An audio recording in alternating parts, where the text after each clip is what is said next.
Бұл баспа бір үлкен қозғалысқа келдіңдер сендер. Айттым, мына кітап бұлай аға қазіргі заманға келмейді.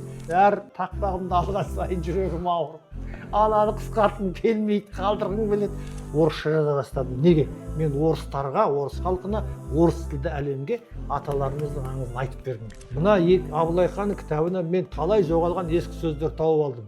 Бұл кітапты күллі түрік баласы оқу керек деді, ал керек. Сөйтіп айтқанда бұған анау Африкадағы баяғы самба, бембери, барамба деген аңшы ертегінің кейіпкері ол келеді. Казахи самый добрый народ в мире деп мен барлық халыққа барғанда айтамын. Қайырлы күн, құрметті Фолиант баспасы арнасының көрермендері, Фолиант баспасының тұрақты оқырмандары. Бізде жаңа жоба. Жобаның мақсаты біздің баспадан басылып шығып жатқан кітаптарды көріп жатсыздар. Сол жерде біздің авторлармен кітаптың жазылу барысындағы қиындықтары, қызықтары, сонымен бөлісу мақсатында осы жобаны қолға алып отырмыз. Біздің алғашқы қонағымыз бүгін ақын, драматург, жазушы, Фолиант баспасынан 5 бірдей кітабы жарық көрген Баянғали Әлімжанов.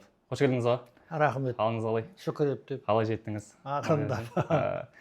Енді бір кітап, біз өзіңіз таныстырып кетсеңіз болады, жалпы баспасын өзіңіз жайлы айтып. Жазушы ретінде мен 4-ші класстан мектепте оқып жүргенде жазушы боламын деп армандаған кісімін. Құдайға шүкір сол жазушы болған сияқтымын. Бүгінге дейін 88 кітабым жарық көрді менің. Менің ана тілім қазақ тілі. Негізінің арасында орыс тілінде де жаздым бірнеше романды. 30 томдық шығармалар жинағым жарық көрді. Оның бірнеше томы поэзия, бірнеше томы проза деген секілді осы әр жанрда әдебиеттің қамтылған дүниелер, еңбектер келді. Ең алғашқы қара проза жазушы шығармашылықпен бірнеше шығармалар жаздым. Қазақ әдебиетінде сатиралық повесть жаздым, Хикматтың хикаялары деген. Сонымен бірге орыс тілінде бірнеше роман жаздым. Сказ столетнего степняка, сатирический роман «Правда из Вантерио», «Судья и судьба», спорный роман о мужчинах и женщинах, сонымен бірге «Разрешите жить», «Капля» деген шағын повестер жаздым. Оның ең бірінші жазғаным Абылай хан и его батыры. Сондықтан бұл жазушы ретінде еңбегім. Ал енді өлең әлемінде жасаған мен 50-ге жақын поэма жырлар жаздым. 4 том өлеңдер жинағым жарыққа шыққан. Фолиантқа қатысты айт десең, Фолиант баспасы тұңғыш рет менің сол 30 томдық шығармалар жинағымның 3 томын мемлекеттік тапсырыспен осы баспадан шықты. Осы қазіргі басшы, сендердің бас редакторларың Фарида Тобашалова, Өгізді Валиева, сол Ботагөз Мұхиденова, солар редактор болып менің алғашқы шығармаларымды шығарған. Сондықтан Фолиант баспасы маған 2015 жылдан бері мен бұл баспаның авторымын деп есептеймін өзімді. Бұл баспа бір үлкен қозғалысқа келдіңдер сендер. Бұл баспа үлкен бір өркениеттік биікке шықты. Ол қалай? Ол кітапты шығарып, және де оны тарату мәселесінде мына оқырмандардың қызық алуына байланысты, нарықта өтуіне байланысты солай ғана шарт қойдым. Бұл өте жақсы шарт. Себебі былай, мына кітап шығады, шығарама сатуға қояды. Бұл кітап сатылып өтсе, оқырмандардың қызығушылығы болса, тағы да шығара береді. Міне бұның кереметтігі осында. Біз бұрын жазушылар, мына әлгі кейін советтік жүйе бұзылып, тәуелсіз ел болдық, одан кейін мына кітап шығару ісінің бәрі шашылып қалдық. Міне сол кезде біздің жаңағы кітаптарымызды өзіміз қаржымызға шығарып, тіпті спонсор тауып біреу шығарып берсе де, соны қалай таратуымызды білмей қалған кез болды. Міне содан келіп, мына Фолиант баспасының осында істеп отқанысы бұл үлкен жаңалық, жақсылық деп білемін. Неге? Себебі бұл жаңағы кітапқа біз қазір басымыз ауырмайды, қалай таратамын деп. Кітап шығады, сіздер сата бересіздер. Сонда ең алғаш осы жүйемен шыққан менің кітабым мына әліппе өлең деген кітап. Әліппе өлең бұл балаларға арналған әліппе. Бұл әліппенің әріптеріне мен өлең шығардым. Осы балаларға түсінікті болсын деп. Содан баспа шығарды да, мен енді маған айтты, келісім шартқа қол қояйық аға деп, мынаны шығара бастады. Мынау қазір 2 басылымы шығып, сатылып бітіп отыр. Бұл әліппе өлеңдер. Балаларға лайықты тақылдаған тақпақтар. Енді бұны қойып қояйық. Сөйтіп жүрген уақытта бір күні осы баспаға мен мына тақпақтар жинағын ұсындым. Бұл тақпақтардың жазылу тарихы алдында менің ойыма келді де, бір балаларға бір энциклопедия сияқты. Әр тақырыпты қамтыған, балалар оқып содан үлгі өнеге алатын, әрі жаттап алатын, қазақ тілін сүйіп өсетіндей тақпақ болса екен дедім. Себебі балабақшаларына барған немерелерімізге ана бақшаның тапсырған тақпағын балалар түсінбейді. Бір күні үйдегі апаң айтты, балалардың әжесі, мынаны мен түсінбедім, сен ақынсың ғой, сен оқыш деді. Мен де оқып түсінбедім. Себебі өлең үлкен стильде жазылған, мұғалім жазған, бұлай ақыл ойы бәрі дұрыс, ниеті бар. Бірақ бала жаттайтын өлең емес, балаға қиын. Сосын мен немерелерім өзім жазып бердім тақпақты. Сөйтіп тақ еткізіп жаттап алды. Сөйтіп бастап мен балаларға біраз өлеңдер жаздым да, соны бір ой келді, осыны үлкен кітап қылайын, энциклопедия сияқты деп. Сол тоқ өтері қысқасы осы мына Фолиант баспасына қолжазба түсті. Содан бас редактор Фарида Тобашалова оқып, танысып, сосын бір күні маған айтты: аға, менің кітаптың аты «Бар ғаламды сүйемін». Сондай бір адамгершілік, жақсы тақырыпта болатын тағы да. Айттым, мына кітап бұлай аға қазіргі заманға келмейді. Мысалы үшін бір неге біз 400 тақпақ деп шығармаймыз, балалар елең ететін деді. Сосын мен айттым, бұл сөзің дұрыс екен, Фаридаш, бірақ біз неге оны тақпақ дегеннен гөрі 400 тәтті тақпақ деп айтпаймыз. Балаларға тәтті ғой. Сөйтіп мынау атты Фарида екеуміздің қойған атымыз. Енді қызығы бұл кітапқа кірген тақпақтың саны 500-дей болып кетті. Енді маған айтады: Фаридаш, қысқартыңыз аға, мына кітаптың көлемі шағын, бағасы арзан болсын дейді. Мен енді ананы қысқартқанда білесің, әр тақпағымды алған сайын жүрегім ауырып. Ананы қысқартқым келмейді, қалдырғым келеді. 300-ге түсіріңіз деді. Ой бұрмай, ананы енді бір 400-ге жақындадым, 400-ден азайтып қимайым енді. Мынау барса, мынау үш. Сосын бұл кітапты жазу процесінде мен мұғалімдермен сөйлестім ғой. Алмагүл Әленова деген менің енді келін болады ғой маған, мен бөлімнің әйелі, мұғалім, тәжірибелі мұғалім. Сол да маған айтатын: аға, мынау бізде ылғи балаларға бір мереке кезінде, тағы бір оқиға кезінде тақпақ таппай қиналамыз. Осы тақырыптар жазсаңыз деп сөйтіп жүретін. Әлгімен ақылдастым. Ол маған құлаштап тұрып тақырыптар жазып жүрді. Анау қазақтың тиын сөздері, соның бәрі содан кейін кірді. Осыларға өлең болса жақсы болар еді деп. Сөйтіп енді жазылған дүние ғой. Фарида қысқарт деп отыр, Жеңіс қысқарт деп отыр. Енді отырып сосын, ай, мен де бұның айласын табайын деп Фарида қызмададым. Фаридаш, мынау 500-дей тақпақ екен, біразын қысқарттым, бірақ та өзің айтшы, 300 тәтті тақпақ дегеннен гөрі 400 тәтті тақпақ деген звучит, бұлай жақсы. Бір екіншіден өзің алдында 400 тақпақ деп айтып қалдың ғой, сенің аузыңа Құдай салған шығар. Осы 400 болып қалса қайтады деп, ой аға болмады, жарай, дұрыс екен деп, артына қуана құптап, мына 400 тәтті тақпақ деген кітап дүниеге солай келді. Енді бұл кітап шыққаннан кейін анда-мында таныстырамыз ғой. Содан мен айтам, бұл жай жақсы кітап, балаларға пайдалы десем, Фаридаш айтты: аға, бұлай кітап өткізілмес. Бұл жаңағы кітабым жаман емес деген сөз бола ма екен? Кітабым керемет деп айтыңыз. Айттым, мен өзімді мақтаншақтау кісі едім, енді Фарида айтты деп мақтана беремін деп, сонымен ай, мынау бір ғажап кітап, шынында ғажап кітап болды. Бұл балалардың энциклопедиясы, неше түрлі тақырып қамтылған, және тақ еткізіп балалар жаттап, қазір интернетте, ютубта Баянғали Әлімжановтың тақпақтарында балалар жарысып жатыр, тақпақ жаттап таратып жатыр. Орыс балалар тақпақ жаттап, менің отан, дала менің отаным деп тұрып тақпақ айтып тұрғанда қалай қуанбайсың міне. Сондықтан мен бұл Фолиант баспасына мына кітап үшін айтатын алғысым шексіз. Бұл әуелі 2000 дана болып шықты, ол сатылып кетті 5-6 айда. Одан кейін 3000 тағы шықты. Ол 2 басылымы да бітіп, міне 3-ші басылымы. Осы жайлы мен айта кетейін оқырмандарға, бізде 400 тәтті тақпақ, былай көрсетейін, біз басылып жатыр, қазіргі кезде бұйырса сіздерге жол тартатын болады. 3-ші басылымы. 3-ші басылымы. 3000 басылым. 3000 дана. 3000 шыға ма? Жақсы екен. Бұны алғашқы 5000 данасы бұл бүкіл балаларға таралып кетті. Сондықтан мен осы кітап үшін өте ризамын және қуанамын. Қазақтың балалары түгел жаттап біліп жатқан. Негізі немерелеріңізге арналған осы тақпақ қазір бүкіл Қазақстанның балалары жаттап жатыр, иә? Немерелеріме арналғанда бұл кітап түгелде олай деп айтуға да болады. Бірақ алғашқы өлеңдер немерелеріме арнап шығарылды да, сосын бұл халыққа керек ой деген оймен бұлай таралып, осындай үлкен дүние болды.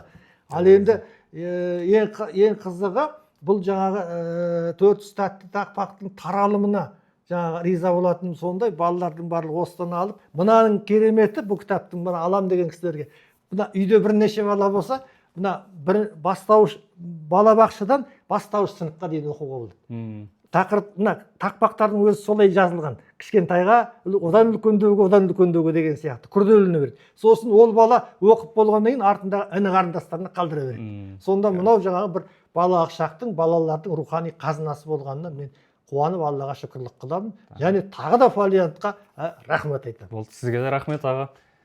Жалпы балаларға арналған кітаптарыңызды тоқталдық. Енді мен Абылайхан Доброжитный Асқарға кіреміз бірінші. Мейірімді Асқарға, иә. Жоқ, мынау шықты Абылай хан. Негізі бірінші Абылай хан және батырлар осы кітапқа тоқталсақ. Бұл кітапта жазылу барысындағы бір қызықты ақпараттарыңыз, мысалы Абылай хан және батырлар. Мен өзім оқығам бұл кітапты. Балаларға арналған, иә. Бұл жерде қазақтың ханы Абылай хан жайлы айтылады, иә. Одан кейін батырлардың есімдері келген. Сонымен мысалы мынаның ішінде бір несі бар. Абылай хан Бұхар жырауға келеді балалық шағында емес, жасөспірім кезінде. Сол кезде жасөспірім кезінде Бұхар жыраумен кездескен кезде Бұхар өзінің ұстауы, жалпы үлкен кісілермен қалай мәміле құру керек, сол тақырыбы жақсы ашылған болды маған кезде. Бұл жерде бір тәрбие жатыр бұл кітаптың ішінде де. Жалпы енді осының бір идеясын жақсы өзіңіз бір айтып кетсеңіз Абылай хан және батырларды. Өте жақсы. Бұл Абылай хан мен батырлар кітабын бала күнімізден сүйіп өстік қой, осы батырлардың аңызын. Содан кейін Шоқанның жазған аңыздары маған санама жазылып қалды. Мәшһүр Жүсіп Көпейұлы дейді. Мәшһүр Жүсіп Көпейұлы атамыздың жазған аңыздары. Бұл бүкіл халықтың қазынасы ғой, сақтап кеткен жазып. Ондағы аңыздар. Сосын Шәкәрім Құдайбердіұлының жазған аңыздары. Осылардың бәрін жиынтықтап, көркем оймен қорытып, әрі сол аталарымыздың аңызына негізделген, әрі балалар мен жасөспірімдерге және үлкендерге де қызық. Сен айтып отырсың, балалар өзің де қызығып отырсың. Солай ма? Үлкендерге де қызықты бір көркем повесть жазғым келді. Ертеректе бұл. Бұдан 20-25 жыл бұрын.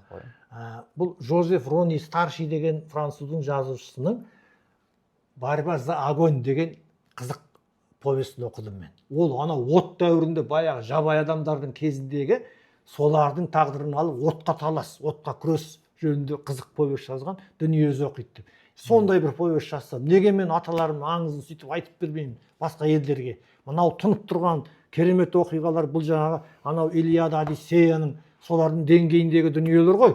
Қазақтың батырларының батырлығы, рухани мазмұны, ел қорғау ұраны керемет қой бұлардың несі. Соны неге айтып бермеймін, бір ішіме сыймай бір арман жүрді де, орыс тілінде жаза бастадым мен. Абылай хан батыры деп орта тұсына барып қалдым. Неге орыс тілінде жаздым?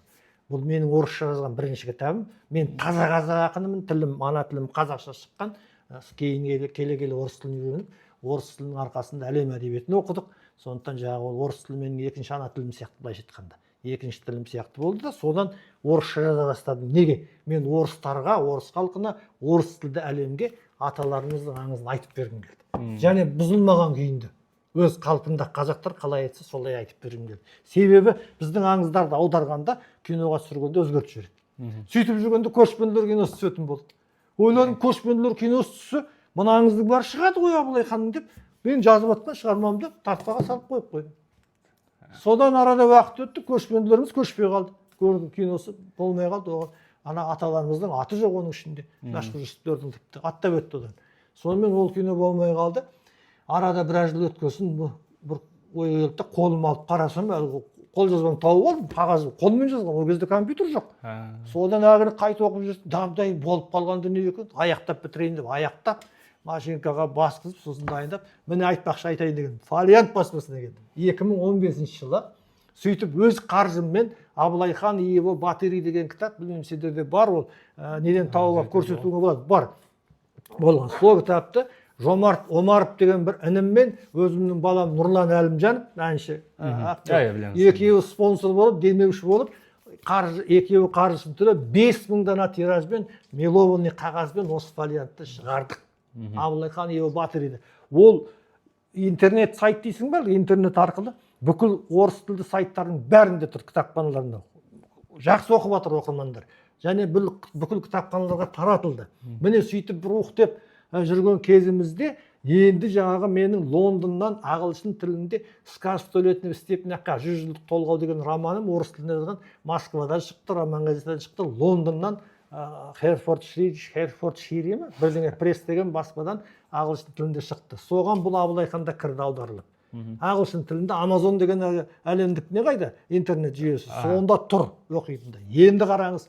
Сөйтіп жүргенде әлгі орысша фолианттан шыққан орысша кітапты бір ініміз, ол атын айтпа дейді енді, патриот жігіт, сөмкесіне салып 1 жыл ма 2 жыл оқып жүрген ғой. Сосын Нұрланға айтыпты, Нұрланның досы, мен бір кино түсірсем бе екен, мультфильм түсірсем бе екен, мына кітапты шығару керек, мынаны басқа халықтар оқу керек, мына кітапты деген ғой. Сөйтіп әлгі жігіт сөйтіп бір күні маған айтты, аға мына түрік тілін аударып шығарсақ қайтеді. Шығара ғой.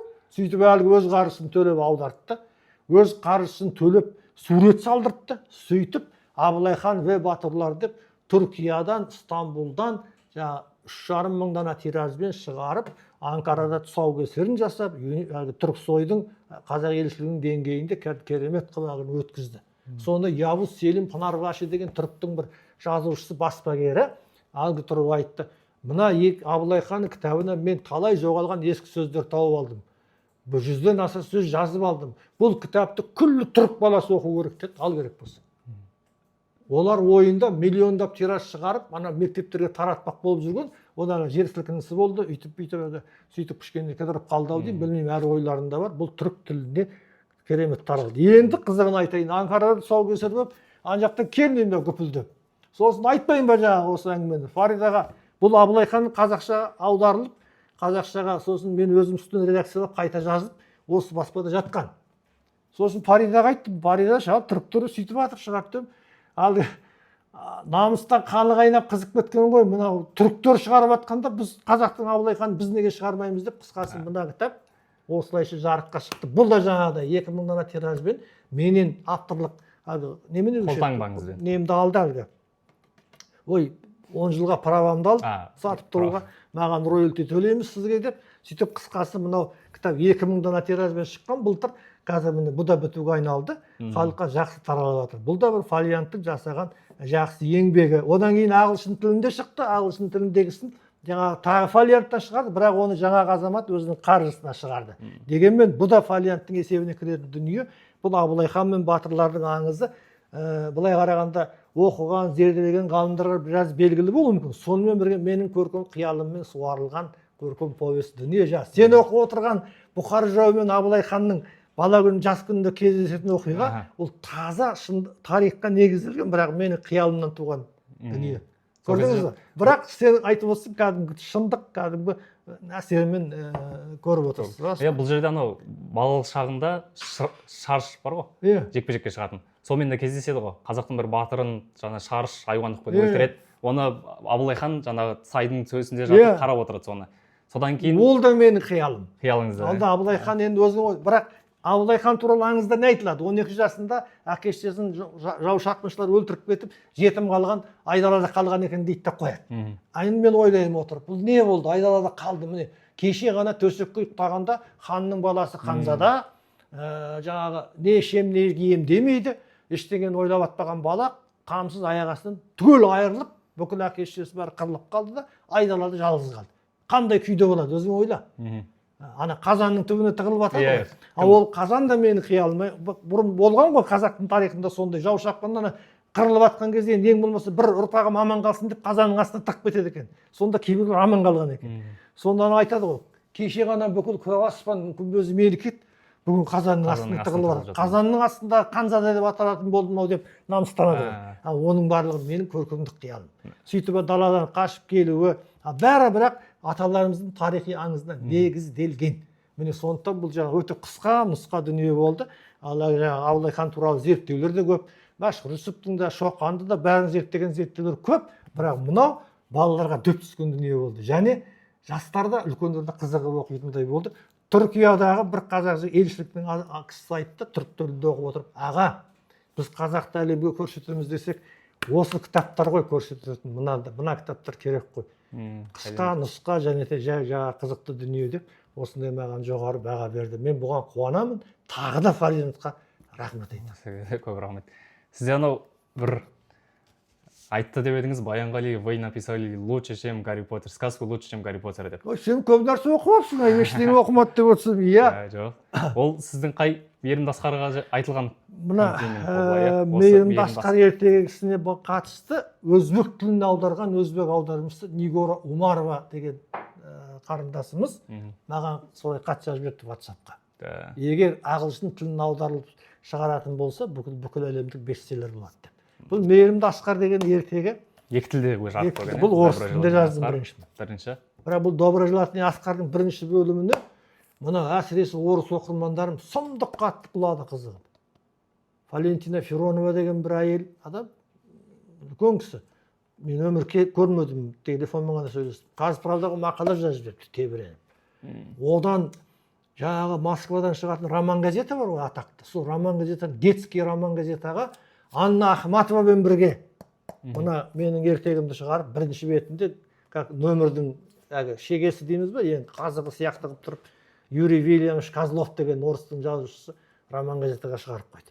Интернетпен бұның бірінші часты бөлімі біраз орыстардың несіне тарады, кітапханасына. Олар өте жоғары баға беріп отыр. Бірақ бөлімнен тұратын әуелде. Ол бірінші бөлімі ағылшын, неміс, орыс, қазақ тілінде 4 тілде жарияланды. Сөйтіп жүргенбіз. Енді бір күні ойдан ой келді да, бұл Мейірімді Асқарды қазақшаладық. Сосын оны тағы да өзім үстінен редакциялап қайта жазып шықтым есебі. Содан кейін бұны мен енді 2 тілде жаздым. Қызық. Мынау кітап қазақша және орысша қатар жазылды. Тіпті аударма деуге де келмейді. Қай тілде бірінші туып, қай тілде екінші жазылғанда кейде айырмаймын. Кейде орысша жазып кетемін, кейде қазақша жазып кетемін. Сөйтіп бұл жаңағы мейірбанды, ақ тілеулі, ақ пейілді қазақтың баласы ғой. Асқар деген. Әуелде бұл 80-нен асқан ақсақал шал. Ауыл бәрі көшіп жатыр, балалар қалаға көшіп кеткен, мұңайып, Сілеті өзенінің жағасына келіп отырады. Сол балалық шағын сағынады жаңағы, қиялдайды. Шіркін-ай, қайтадан балалық шағыма кетсем. Ертегілер әлемін сағынады. Бала күнде ертегіні көп оқыған, әлемнің бүкіл жақсы кейіпкерлерімен дос болған өзі қиялында. Сөйтіп жаңағы тұрғанда бір керемет оқиға болады да, бұл ертегі әлеміне өтіп кетеді. Сөйтіп алтын балықпен кездеседі Пушкиннің. Мюнхгаузенмен өтірік айтып жеңіп кетеді. Анау ақ қазбен кездеседі. Снежный королевамен дос болады. Сөйтіп дүниежүзінің ертегілерімен дос болып, ертегілер әлемінде қалады. Енді ары қарай сұранып тұр ғой енді. Біраз уақыт жазбадым, ойыма келген жоқ. Мен жазам деген ойымда жоқ. Біраз уақыттан кейін ой келді. Ай, тоқта. Енді біздің қазақтың кейіпкерлері бар ғой. Содан бір кезде бұған Таусоғар, Желаяқ, Көлтаусар, Епті деген секілді қазақ ертегілерінің итіңе, күшігіңе дейін бар, мысығыңа дейін бар, бота тайлағыңа дейін бар, бұзауыңа, қозы-лағыңа дейін бар. Сөйтіп бұл жаңағы Ерейментаудың етегінде Сілеті өзенінің жағасында далада керіліп жатады бұл. Мейірімді Асқар, достарын жинап. Сөйтіп отқанда бұған анау Африкадағы баяғы самба, бембери, барамба деген аңшы ертегінің кейіпкері ол келеді. Арқалай қызықтар көп еді. Сөйтіп аяғында анау Америкадан кондор ұшып келеді. Сөйтіп олар анакондамен алысады. Одан кейін ең соңында геолог жер болса, Галлий деген жердің серігі бар екен де, екінші планета егізде, күннің арғы бетінде екен. Ол Галлийден планетандар келіп, инопланетандар олармен дос болады. Сөйтіп бірталай қызықтар болады. Аладдиннің сиқырлы шамына дейін бұның қолына түсіп, онымен де дос болады. Сөйтіп ана мысық сұрайды Асқардан. Асқар, сен қызықсың ғой, сен анамен де доссың, мынамен де доссың, бәрімен. Адамның жауы болу керек қой десе. Жоқ, адам өзінің пиғылына қарай ол. Мен адамның бәрін дос санаймын. Бұл біздің қазақтың нағыз халықтық мінезі ғой. Біз қайырымдылығымызбен, мейірімділігімізбен, ақ пейілімізбен әлемге даңқымыз шыққан халықпыз ғой.